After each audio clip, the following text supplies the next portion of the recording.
Muy buenos días, mis amigos, hermanos de 3 AM Radio Adventista Online, a mis seguidores en las diferentes plataformas, tanto en YouTube como en Facebook, en Instagram y en Twitter, donde normalmente posteamos estos videos. Compartimos todos los mensajes que de alguna u otra manera el Señor manda a través de mí en el estudio de su palabra. Quiero tocar un tema en esta hora que tiene que ver con asunto de salvación, porque es asunto de salvación, es asunto trascendental en la vida y en la creencia, en la fe de muchos de nuestros hermanos, no solamente en la Iglesia Adventista del Séptimo Día, sino también en otras denominaciones. No quiero comenzar a hablar sobre este tema sin antes encomendarme a que el Espíritu Santo, como lo ha hecho en otras ocasiones, lo haga en esta también, y es hablar a través de mí. Porque la palabra dice que los santos hombres de Dios no hablaron de sí mismos, sino que fueron inspirados por el Espíritu Santo a hablar en su nombre. Por lo tanto, yo no quiero hablar de mis pensamientos, de mis ideas, sino que el Espíritu Santo sea quien hable a través de mí. Una pequeña oración y entonces comenzamos. Amado Padre que estás en los cielos, gracias por tu amor y misericordia. En esta hora estoy frente a muchas personas que están viendo este video, los cuales tal vez tienen dudas, tienen ciertas confusiones en su mente acerca de lo que es la salvación. Permite que a través de tu palabra, Señor, yo pueda ayudarlos a ello, a salir de la confusión, porque tu Espíritu Santo me guíe en cada cosa que yo vaya a decir. Te suplico que el Espíritu Santo sea quien tenga control sobre lo que estamos haciendo en este momento y que sobre todo pueda bendecirnos al estudiar tu palabra. En el nombre de Jesús, amén. Bien, mis amigos, como les decía, un grato placer para mí estar frente a ustedes nuevamente luego de un periodo de tiempo en que estuvimos ausentes de estar grabando videos. Bueno, estaba grabando videos en otras plataformas, haciendo reels.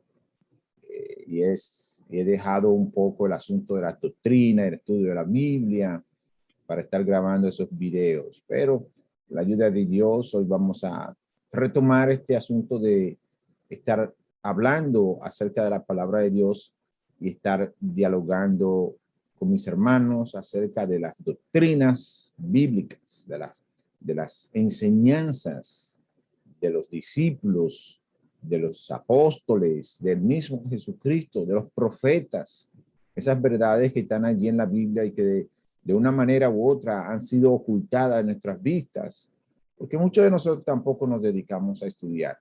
Esa es la verdad. Somos muy poco dados a escudriñar, a investigar un tema en específico durante un periodo de tiempo hasta que nuestras dudas sean aclaradas. Y eso es algo lo que nosotros vamos a trabajar en este momento. El tema que me ocupa hoy es el siguiente. Es el asunto de la salvación. Y vienen a nuestra memoria, probablemente a nuestros pensamientos, preguntas como esta. ¿Será cierto que todo el mundo se salvará?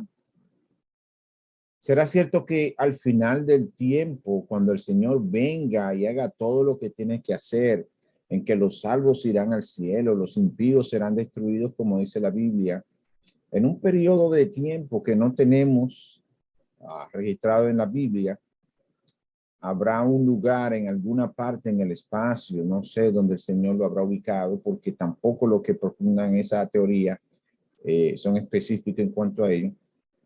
Pasarán allí, vamos a decir, purgando sus pecados, al final serán limpiados, serán perdonados y van a estar juntos con los redimidos, no solo en el cielo, sino en la tierra nueva, como explica Apocalipsis 21 y 22. O, por el contrario, el Señor mantendrá su palabra, según está escrito en la Biblia, donde dice que Él al final del tiempo va a hacer dos grupos, va a separar a los salvados hacia la derecha y los que se pierden hacia la izquierda. Estos dos grupos, con algunas ramificaciones, pues se encuentran en pugnas en este momento. Porque de un lado, en una esquina del cuadrilátero, se paran aquellos que dicen que todo el mundo se salvará, y en el otro extremo del cuadrilátero se paran aquellos que dicen que no todos se van a salvar, que una parte se salvará, pero la otra será aniquilada. Y ahí es donde vamos. Estamos en la lucha teológica de el universalismo contra el aniquilacionismo. Y eso es algo que nosotros tenemos que estudiar a profundidad, porque de eso depende nuestra salvación, depende cómo nosotros lo tomemos, porque muchas preguntas surgen a partir de uno poder entender uno u otro de los conceptos que yo les he dicho en este momento. Cuando nosotros vemos el universalismo, ellos dicen y apelan al amor puro de Dios. Un amor puro, un amor incondicional, un amor todo perdonador, un amor incapaz de hacer daño a nadie, especialmente a sus criaturas. Por el otro lado, apelamos a la justicia de Dios, no solo al amor, a la misericordia, sino también a la justicia de Dios. Y yo voy a enfocarme en esos puntos principalmente. Voy a hablar acerca de lo que es el universalismo. ¿Qué se entiende por universalismo? De manera general, universalismo es una corriente religiosa que se caracteriza por creer en la salvación de todos los hombres en virtud de la bondad y el amor infinito de Dios. El universalismo niega la existencia del infierno, pero no descarta un lugar como el purgatorio. Claro, no en el mismo concepto que tienen los católicos, pero sí un lugar donde los malos van a sufrir. Pero ese es el concepto de universalismo. Cuando usted oye la palabra universalismo, es el concepto teológico moderno, bueno, no es tan moderno, pero ahora está surgiendo con más fuerza, de que todos los seres vivos, todas las entidades, incluyendo a los seres caídos, o sea, a los ángeles que cayeron, incluyendo el mismo Satanás, llegará un momento en la historia del universo, después de que el Señor venga, en que ellos van a reconocer que el Señor es Dios y van a confesar con su boca que Jesucristo es Dios, y entonces ellos serán salvados. Pero tienen que pasar un periodo de purga donde ellos van a purgar sus penas. Eso suena un poco católico, pero es una mezcla, yo diría un sincretismo de diferentes creencias, especialmente las católicas. Universalismo es la creencia en la salvación de todas las almas, en pocas palabras.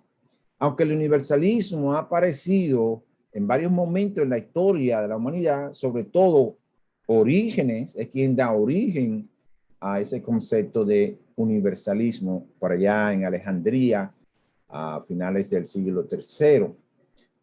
Aparece ahora en estos tiempos como un movimiento organizado aquí en los Estados Unidos, en Norteamérica, en el siglo XVIII.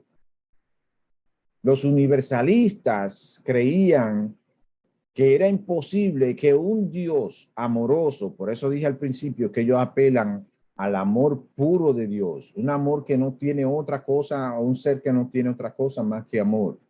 Ellos apelan a eso, a que es imposible que un Dios amoroso eligiera solo una parte de la humanidad para salvación y condenara al resto al castigo eterno. ¿Cómo surge la idea de un universalismo? Bueno, dentro de otras cosas que pudieran decirse acerca del universalismo, tenemos la idea, el concepto o la idea de ciertas personas de entender que Dios, siendo todo amor, eligiera. Y ahí esa palabra elegir, podríamos entenderla como predeterminar a un grupo para que se salve y a otro grupo para que se pierda. Por eso dije que eso era un sincretismo de diferentes creencias, porque por un lado tenemos ciertas creencias católicas acerca del purgatorio, no del infierno, porque los universalistas no creen en el infierno, pero sí en un purgatorio o en un lugar donde tú vas a purificarte. Ideas calvinistas de la preselección o de la predestinación de algunos para salvarse y de otros para perderse. Por ahí viene el asunto de una vez salvo, siempre salvo. Porque ahí, según la teología calvinista, muchos, aunque hagan lo que hagan, no se van a perder, porque ya fueron predestinados para salvación. Otros, aunque hagan lo que hagan, no se salvarán porque fueron predestinados para perdición. Al haber esa confusión en cuanto a teologías y teorías o doctrinas bíblicas, por el mal manejo de la palabra, entonces eso ha hecho que todos estos conceptos modernos de universalismo, aniquilacionismo, esas cosas, pues aparezcan. La Biblia habla de predeterminación, pero no en el sentido de que, oh, yo fui predeterminado para salvarme, no importa lo que yo haga, porque el mismo Pablo dice que nosotros, si nos descuidamos, podemos perder nuestra salvación. Si nos descuidamos, el mismo Señor Jesucristo dice que si fuera posible engañaría incluso a los escogidos. O sea, que hay posibilidades de que una persona escogida para salvación pudiera perderse si se va con teorías y doctrinas falsas. Pues bien, todas esas creencias acerca de la doctrina del universalismo se han unido y han creado este concepto y apelan al puro amor. Uno de los precursores del universalismo aquí en los Estados Unidos fue George de Benneville. Así se escribe por lo menos su nombre. Benneville, George de Benneville. Eso fue por el año 1703 a 1793. Este individuo emigró hacia los Estados Unidos, específicamente a Pensilvania, desde Europa en el año 1741, donde predicó y practicó la medicina. El primer movimiento universalista recibió su mayor ímpetu con la predicación de John Murray. Eso es en el año 1741 a 1815, quien se mudó a Inglaterra, de Inglaterra a la América colonial en el año 1770. Ese individuo propagó la doctrina en la mayoría de las colonias norteamericanas, a menudo en contra de mucha oposición de los cristianos ortodoxos que creían que el universalismo conduciría a la inmoralidad. El universalismo de Murray fue un calvinismo modificado. Por eso le mencionaba el sincretismo de diferentes religiones, porque Murray agarra la doctrina calvinista, salvo, una vez salvo, siempre salvo,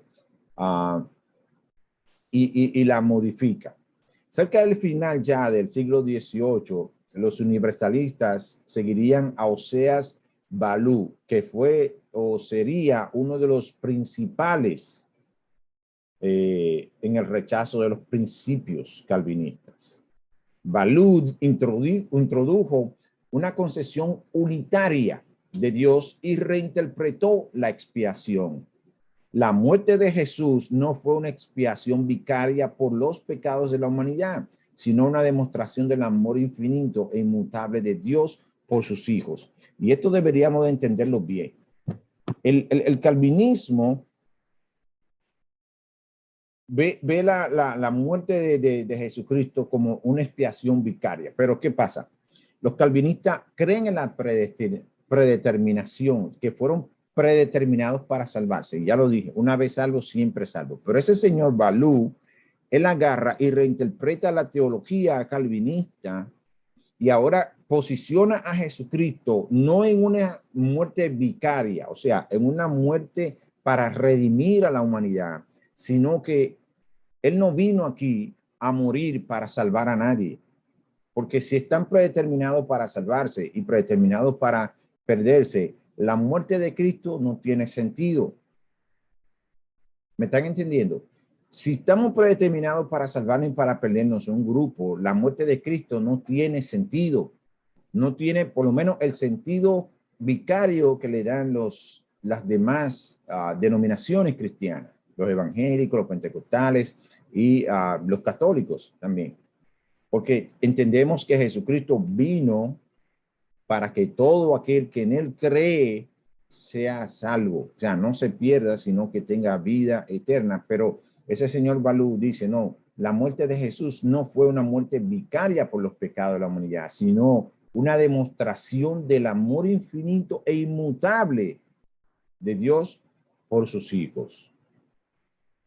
Dice que también puso gran énfasis en la razón o la razón de la religión.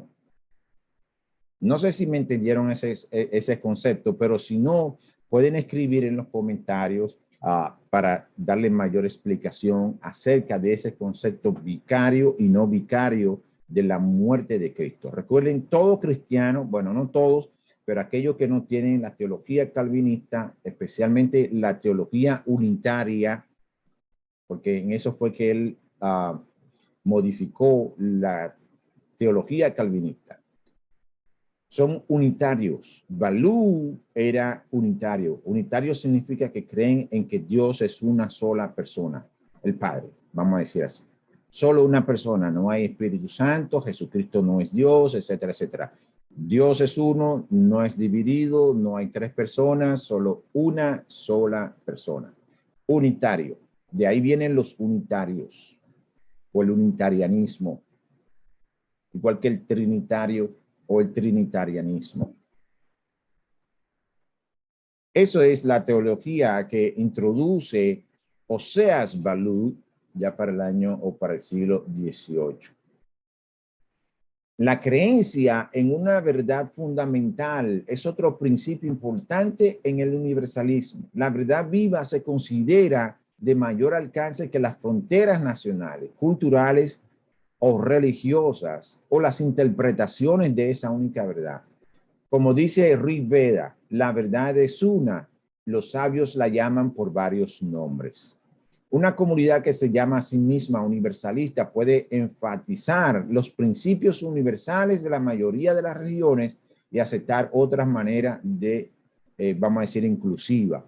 En el uso teológico, el universalismo es una doctrina de que todos los seres humanos y quizás todos los seres inteligentes o volitivos, entiéndase volitivos por personas, entes que no tienen un cuerpo como nosotros, son éter, son energía o son espíritu, llegarán a la salvación final y pasarán una eternidad con Dios en el cielo.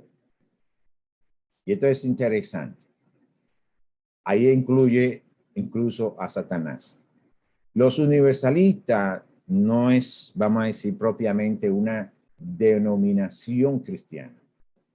Aunque últimamente ellos se unificaron, los unitarianismos o los unitarios con los universalistas. Pero ¿qué pasa? Los universalistas, ellos no se enmarcan dentro de una denominación específica. Usted puede ser de la denominación cristiana que usted quiera, católico, adventista, testigo de Jehová, mormón, pentecostal, evangélico, Rosacruz, lo que sea, pero ser universalista y creer que Dios al final salvará a todo el mundo. Ellos no se enmarcan dentro de una denominación específica, aunque en los últimos tiempos ellos se han unificado, los universalistas y los unitarios. Ahora, hay un individuo llamado Michael McLeod o McClymont. Michael McClymont. Ese individuo habla acerca, y él escribió un libro acerca del infierno. Una división es entre la creencia, dice él, de que todo el mundo va inmediatamente al cielo en el momento de la muerte, eso es llamado ultra universalismo, y la creencia de que muchas o la mayoría de las personas pasan primero por un sufrimiento post-mortem o un sufrimiento después de la muerte, algo que ya él llama purgacionismo. Este tema fue debatido en los Estados Unidos durante el siglo XIX y los universalistas nunca han podido resolverlo. Ahora, yo le decía que hay diferentes corrientes dentro del universalismo y en este momento vemos dos. Michael McLeod dice, dentro del universalismo, vamos a decir, hay dos corrientes.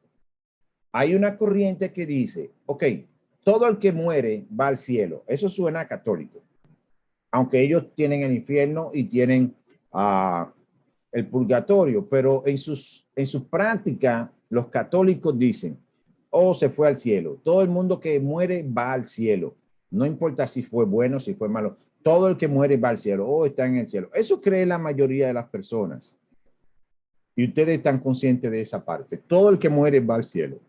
De allá entonces no sé, tal vez el Señor los reparte para donde tiene que ir. No, tú vas para el infierno, tú para el purgatorio. Pero están los que son ultra universalistas. O sea, son del extremo derecho, vamos a decir, universalista. Esos dicen, tú mueres, tú vas directo al cielo. Está en la parte de izquierda, vamos a decir así, que son los purgacionistas. Universalistas purgacionistas. ¿Qué se entiende por eso?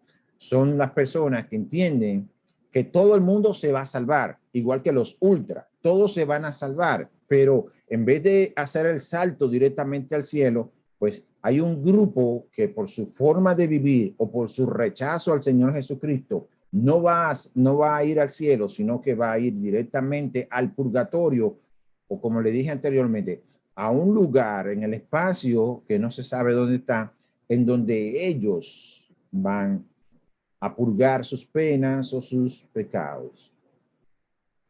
Los argumentos más sólidos a favor del universalismo sostienen que los propósitos de Dios al crear al mundo fracasarán si una sola criatura, o sea, de los pecados, de los seres inteligentes, de los pecadores, finalmente se separa de Dios. Esta línea de razonamiento implica que no solo los pecadores humanos, sino también los ángeles finalmente serán salvos.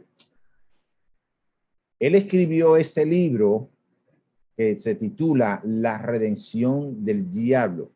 Y es una alusión a esa idea.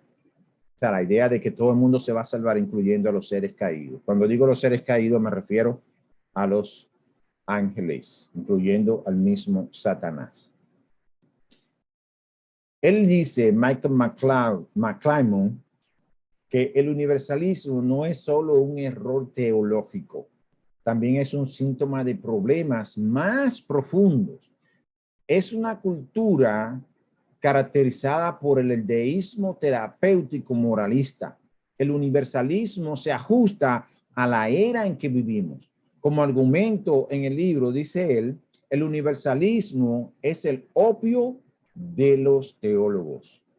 Y esa es una frase, vamos a decir, él parafrasea algo que dijo Carlos Marx acerca de la religión. Carlos Marx, quien es el ideólogo junto con Friedrich Engels del marxismo y del comunismo. Y Carlos Marx decía que la religión era el opio de los pueblos, que no vamos a explicar en este momento, pero ustedes saben lo que es el opio. El opio mantiene a las personas aturdidas, es una droga, un alucinógeno que descontrola la mente y lo mantiene esclavizado. Eso es lo que decía Carlos Marx acerca de la religión, que era el opio de los pueblos. Ahora, Michael McClymon dice, el universalismo es el opio de los teólogos. Es la forma en que nos gustaría que fuera el mundo. Y yo estoy de acuerdo con esa declaración. Porque, miren, yo voy a hacer un punto aparte en estas declaraciones que estoy aquí compartiendo con ustedes. El problema está y radica en esa premisa que él dice ahí. Es la forma en que nos gustaría que el mundo funcionara, que Dios funcionara, porque querámoslo o no, nosotros creemos o creamos un Dios a nuestra imagen y semejanza. Y nos gustaría que ese Dios que nosotros creamos con nuestra fe, con nuestras creencias, hiciera las cosas de acuerdo a como nosotros queremos que sean. ¿Qué significa eso? Yo quiero que el Dios en que yo creo sea un Dios solamente de amor, que no sea un Dios condenador, que no me castigue, que no me juzgue a mí por yo ser, vamos a decir, un tipo mundano, que me guste beber, que me guste bailar, fumar, me gusten las mujeres ajenas o las que no son ajenas, pero tampoco mías, etcétera, etcétera. O sea, las cosas que hacemos del mundo o que la Biblia llama los deseos de la carne. Otra cosa es como piensan los universalistas. Mi mamá, que no es el caso, bueno, no lo sé, pero ella nunca fue bautizada en una iglesia. Mi mamá nunca se vio en una iglesia, probablemente un día o dos. No fue una mujer de iglesia, pero era una mujer que sabía sentarse en su cama y durar hasta la madrugada leyendo la Biblia y pidiéndole al Señor. Abandonó el cigarro. No tomaba, no recuerdo si tomaba ya últimamente, pero ella hizo muchos cambios en su vida. El único cambio que no hizo fue el de irse a sentar en una iglesia, a escuchar a un padre, a un predicador, a un sacerdote o un pastor predicar y sermonear a uno. No, eso ella, pero si tenía que hacerle un favor a alguien, se lo hacía. Era una mujer de mucha oración y de mucho estudio de la Biblia, aunque era de poco estudio, o sea, de poca educación. Y yo pensando, mi mamá murió, siendo como yo quería a mi mamá, lo lógico es que yo piense que si Dios es un Dios de amor, Él no va a juzgar a mi mamá y la va a condenar al fuego del infierno, como muchos creen, fuego del infierno.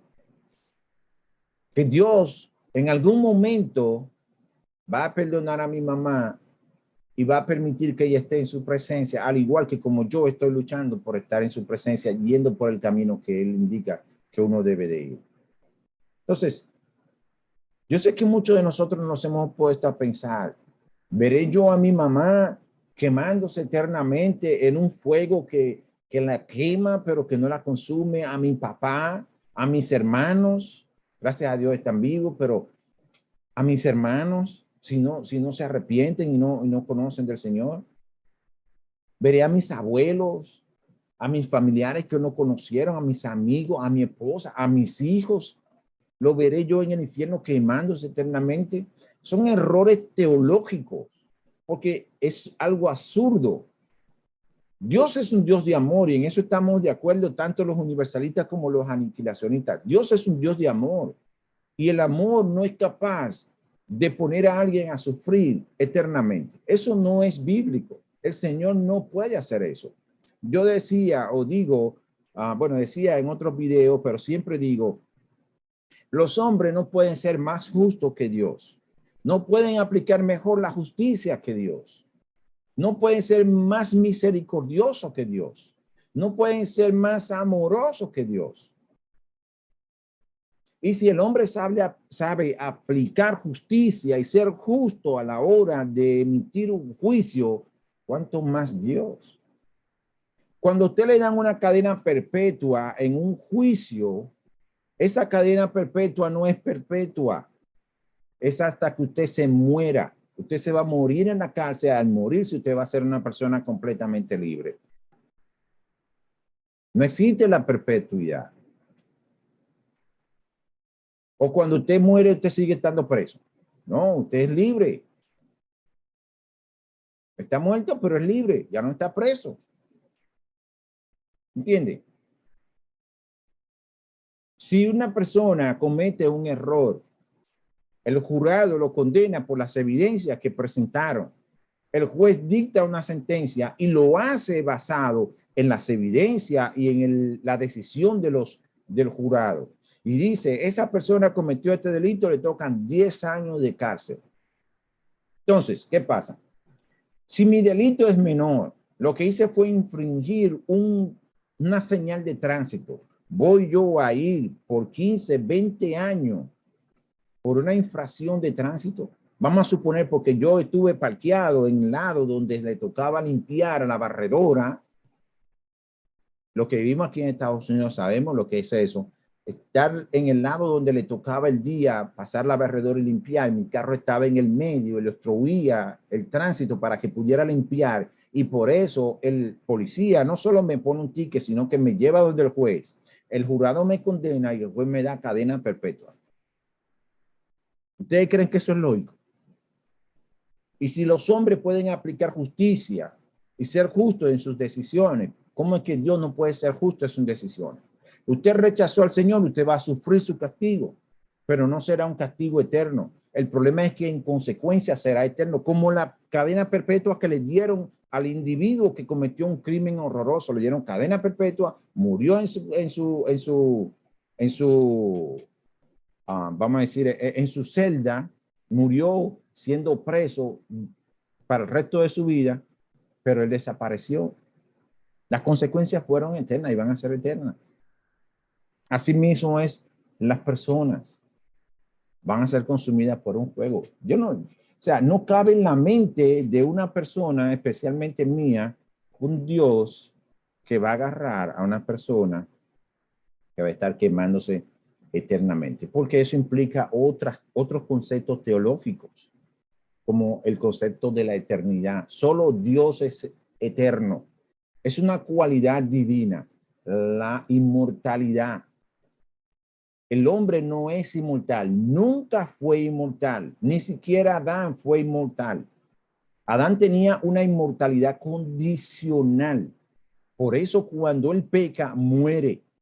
Porque la inmortalidad de Adán era condicionada a su obediencia a los principios y mandatos de Dios.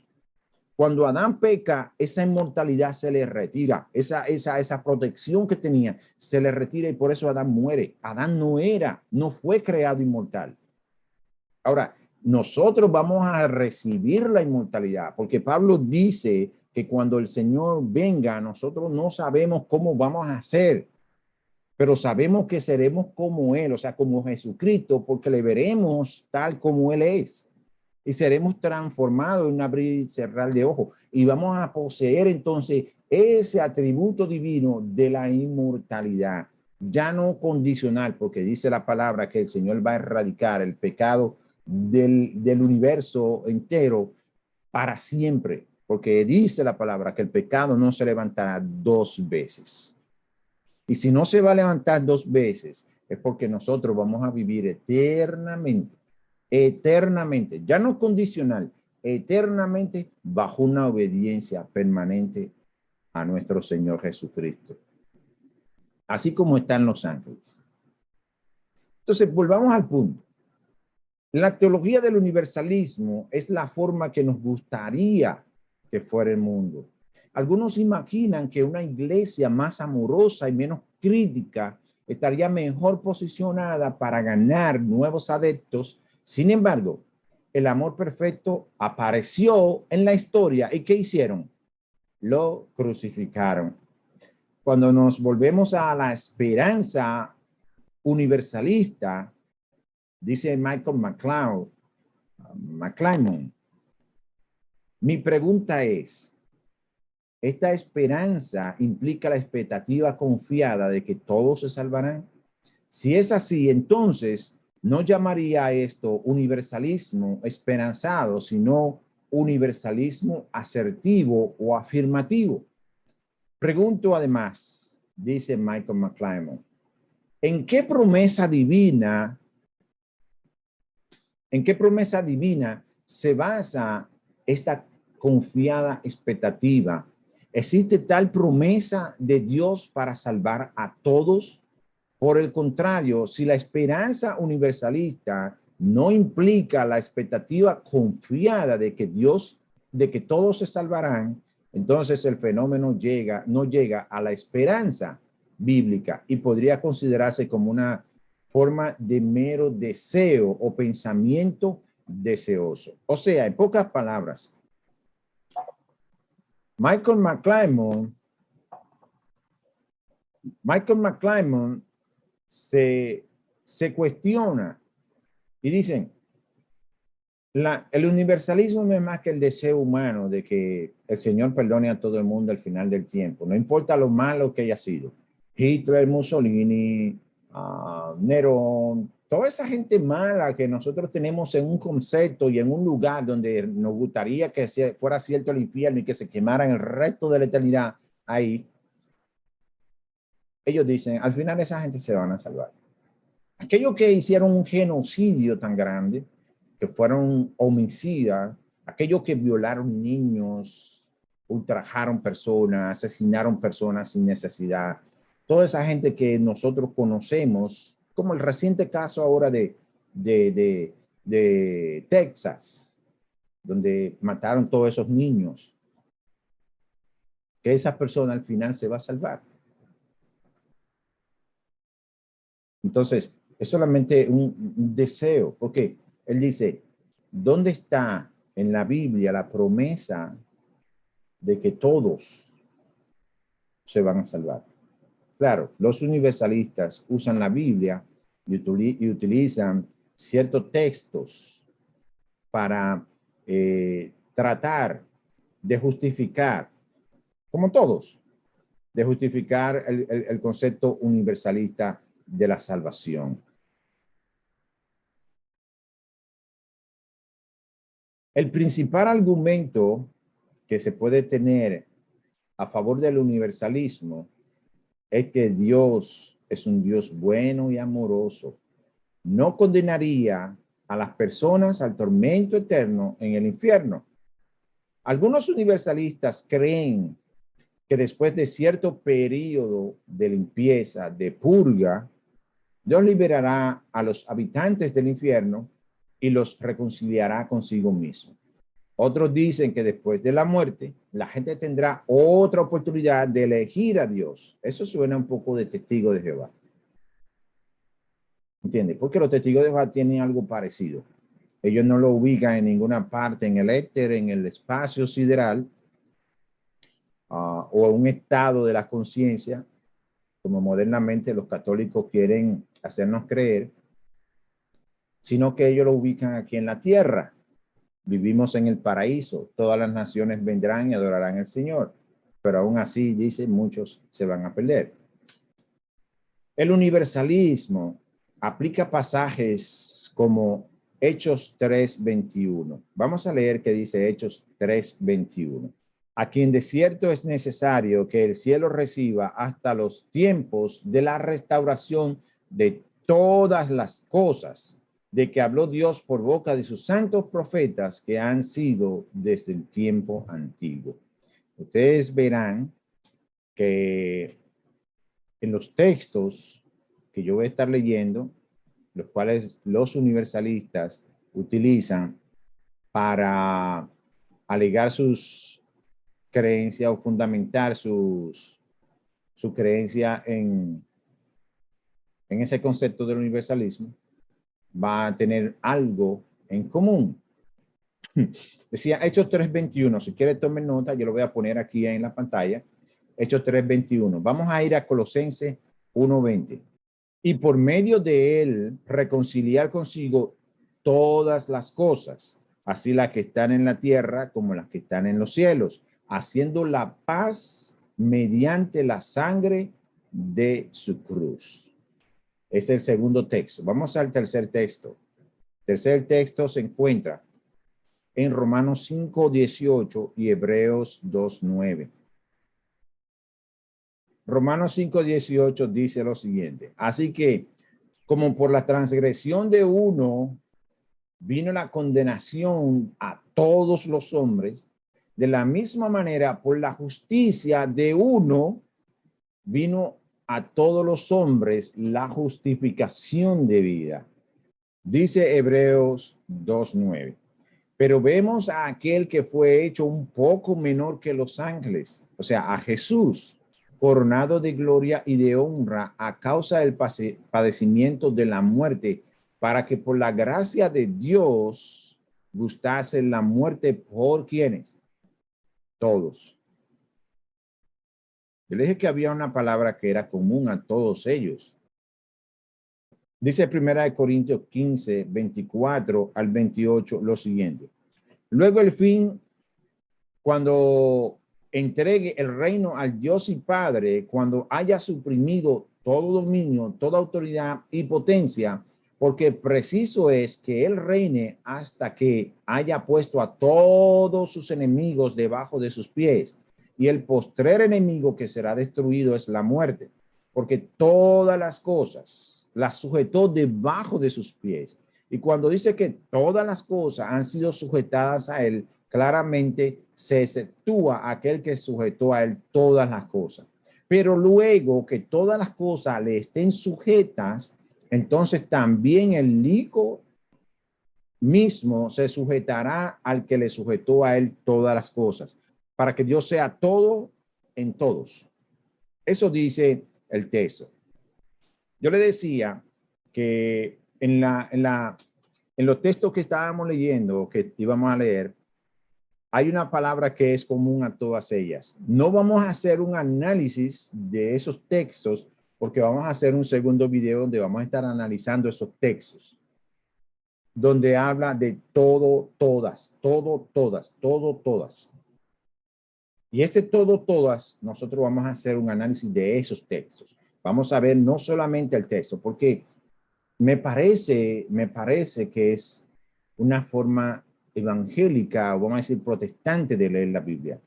Recuerden que los protestantes al leer la Biblia toman un texto y sacan el contexto del texto, o sea, lo aíslan y me llevan un mensaje, una teología, una doctrina a partir de un texto, sin estudiar el contexto, ni la exégesis del texto.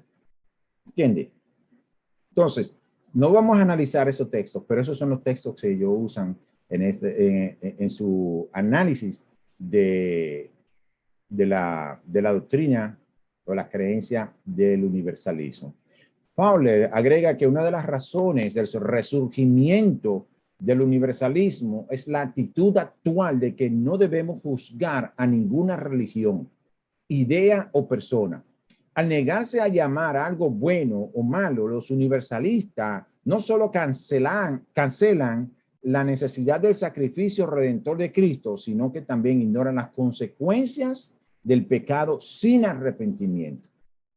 O sea, no llamamos bueno, no llamamos malo. Tú crees lo que crees y está bien, siempre que crea.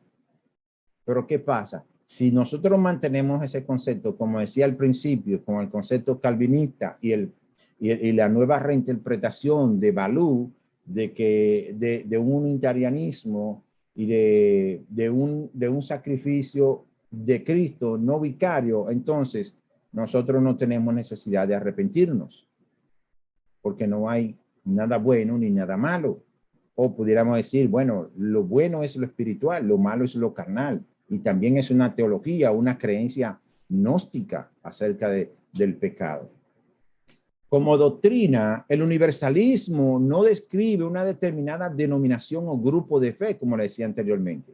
El campo universalista incluye miembros de diversas categorías doctrinales con creencias diferentes y a veces contradictorias. Y ahí vengo al caso que me compete, que no voy a hablar tampoco mucho de eso, de nuestro pastor, Nathanael Baloyes. No lo conozco, realmente nunca vi ninguno de sus videos, aunque debido a lo trascendental de su noticia, de su dimisión del adventismo, de su renuncia al adventismo, claro que dentro del ámbito adventista va a crear un revuelo porque era una persona o es una persona que tiene muchos seguidores, lo cual yo encuentro que es injusto. Es injusto porque él crea su plataforma, él crea su audiencia, él crea sus seguidores a partir de los adventistas del séptimo día, que creían en él, que confiaban en él y seguían sus doctrinas, o vamos a decir no sus doctrinas, sino sus enseñanzas, su método de explicar la Biblia y de razonar las escuelas sabáticas que él producía para YouTube. Cuando él se vio, no es que yo esté especulando, bueno, estoy especulando, pero no es que yo quiera juzgarlo a él, pero es lo que estoy viendo con mis ojos. Él crea una plataforma de cientos de miles de seguidores del adventismo. Personas que estudiaban la Biblia confiando en él. Personas que creyeron en lo que él decía. Cuando él vio que tenía una gran audiencia, ya entonces dice, no, yo no puedo seguir más. Yo tengo gente que me sigue, vamos a hacer lo que yo quiero hacer. Lo que yo siento que debo hacer. Pero recuerde, aquí no se trata de usted, hermano. Yo no estoy peleando con usted, ni estoy criticándolo, ni estoy juzgándolo. Pero aquí no se trata, en Biblia, no se trata de lo que usted diga ni lo que yo diga. Porque yo he visto el video. El video de ese de sus 7 razones por qué no es adventista y por qué él renuncia de la iglesia adventista. Yo lo vi, son los únicos videos que he visto de ese señor. Pero yo le digo a ese señor que él hizo algo que no está correcto y fue traicionar la confianza de aquellos que creyeron en usted, que confiaban en usted. Si usted fuera otra persona, usted cerrara ese canal que tiene y comenzara uno desde cero, como lo hice yo. Yo cerré un canal que tenía donde tenía seguidores, pero yo cerré mi canal y comencé desde cero. ¿Cuánto tengo? Tal vez 20 seguidores, 30 seguidores. Pero no me preocupa la cantidad de seguidores que tengo, sino que yo diga lo que tenga que decir. Y si usted fuera honesto, como usted dice, y si usted fuera sincero, como usted dice, usted cerrara su canal. Porque eso es lo más honesto que usted puede hacer. Decirle a sus seguidores, miren, ustedes me siguieron a mí porque yo era adventista del séptimo día y yo le enseñaba las doctrinas adventistas. Ahora, cualquiera de ustedes que quiera seguirme por las enseñanzas que yo tengo ahora, yo voy a abrir un nuevo canal y voy a comenzar desde cero. Entonces, todo el que se vaya con usted, entonces va a seguirlo por lo que usted cree ahora. Porque usted no va a seguir predicando las doctrinas adventistas porque usted renunció a ella. No cree en nada absolutamente de los adventistas luego de pasar casi 30 años en la iglesia adventista. Entonces, sea honesto, sea sincero consigo mismo. Cierre su canal. Cierre ese canal y comience uno de cero. Si el Señor lo guía a usted, usted va a tener no solamente esa cantidad, el Señor lo va a multiplicar por 10 como hizo con Job. Si el Señor lo está guiando a usted, como usted dice, si el Señor lo va a bendecir a usted, como usted dice, predicando esas doctrinas de su mente, porque no hay textos que justifiquen una doctrina como la salvación universal y la muerte solamente por amor y no vicaria de Cristo. Cuando usted mismo estudió teología y sabe que el Señor vino a morir aquí por nuestros pecados y que nosotros si no renunciamos a nuestros pecados, el Señor al final del tiempo va a consumirnos a todos. Entonces, no, hermano, lo quiero en el amor de Cristo, no lo conozco a usted, no lo juzgo. Creo que muchas veces nosotros podemos entrar a lugares fangosos, a tierra movediza, a calabozos de dudas, en donde nos encierran por mucho tiempo hasta que las promesas del Señor se hacen visibles a nuestros ojos y entonces podemos entender claramente qué es lo que el Señor tiene para cada uno de nosotros. Es probable que usted esté en el error, es probable que sea yo, pero lo único que determina eso es la palabra de Dios. A la ley y al testimonio, si no habla conforme a eso es porque no le ha amanecido y usted anda detrás de doctrinas de error. Un problema con los universalistas es que impone el juicio humano sobre Dios, diciendo que lógicamente él no puede ser un amor perfecto mientras castiga a los pecadores en el infierno. Y la Biblia dice, al que Dios ama, ¿qué hace? ¿Qué es lo que dice el texto? Al que Dios ama, castiga. Y él dice aquí, Fowler dice aquí, que un problema con los universalistas o con el universalismo como concepto o teoría o teología religiosa es que ponen el juicio humano sobre Dios. O sea, nosotros juzgamos a Dios diciendo que de acuerdo a la lógica y a la razón, Dios no puede ser un ser de amor, todo amor, puro amor, perfecto amor, mientras castiga a los pecadores en un infierno. Sin embargo, Dios mismo advierte en contra de atribuirle estándares humanos. Fíjense lo que dice Isaías 55, del 8 al 9. Porque mis pensamientos no son vuestros pensamientos, ni vuestros caminos, mis caminos, declara el Señor. Como son más altos los cielos que la tierra, así son mis caminos, o sea, mis pensamientos más altos que los vuestros, y mis pensamientos más que vuestros pensamientos. Isaías 55, 8 y 9. Usted no puede, ¿cómo diría? No solo juzgar a Dios, tenía la palabra en la mente, pero usted no puede cuestionar a Dios sobre lo que Dios hace o deja de hacer, porque Él tiene voluntad propia. Él está por encima de mí, por encima de usted y por encima de todos nosotros. Cuando Dios hace algo, lo hace con su omnisapiencia, sabiendo el final desde el principio. Y yo no soy quien para juzgar a Dios.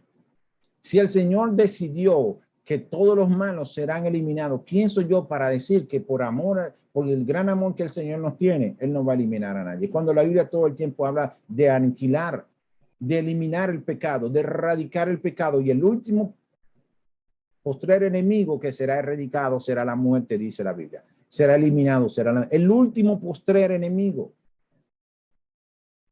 Entonces, amigos, mis amigos adventistas del séptimo día, mis hermanos, aquellos que ven estos videos, yo espero que usted haya visto este video. Si usted llegó hasta aquí, usted debe entender que solamente hay una forma de poder entender y aceptar la palabra de Dios, y esa es estudiándola.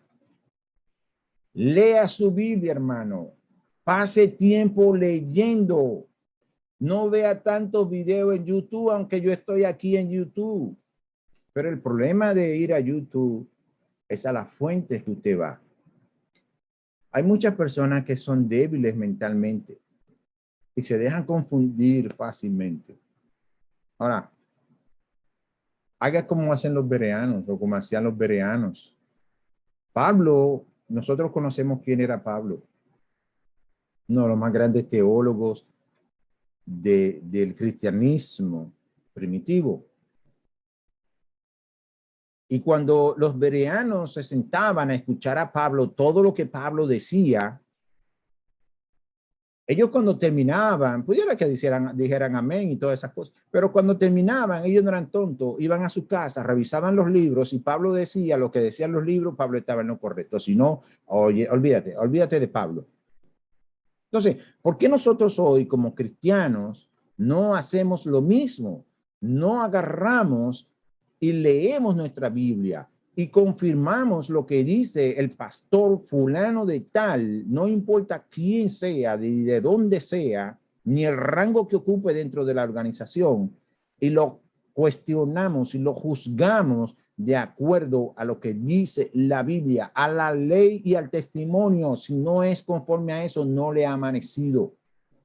Juan dice que tenemos que pesar todos los espíritus, saber cuáles son los que vienen de parte de Dios, porque no todo el que predica en la iglesia lo hace en el nombre de Dios.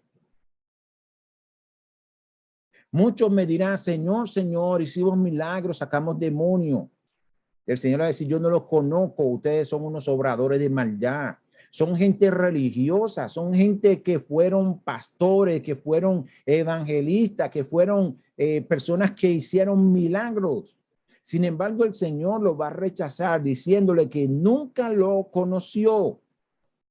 Pero usted lo sigue usted le hace caso porque no se toma el tiempo para leer su Biblia, solamente para escuchar lo que dicen los demás. Hermano, miren, vamos a dejar el video aquí. En una próxima ocasión, nosotros vamos a analizar los textos bíblicos que utilizan los universalistas para decir que al final todos nos vamos a salvar, incluyendo al diablo. Dios los bendiga, mis hermanos. Dios los cuide.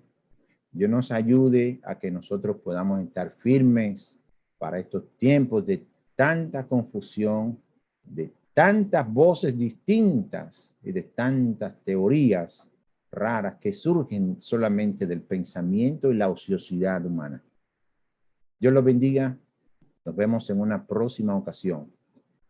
Bye.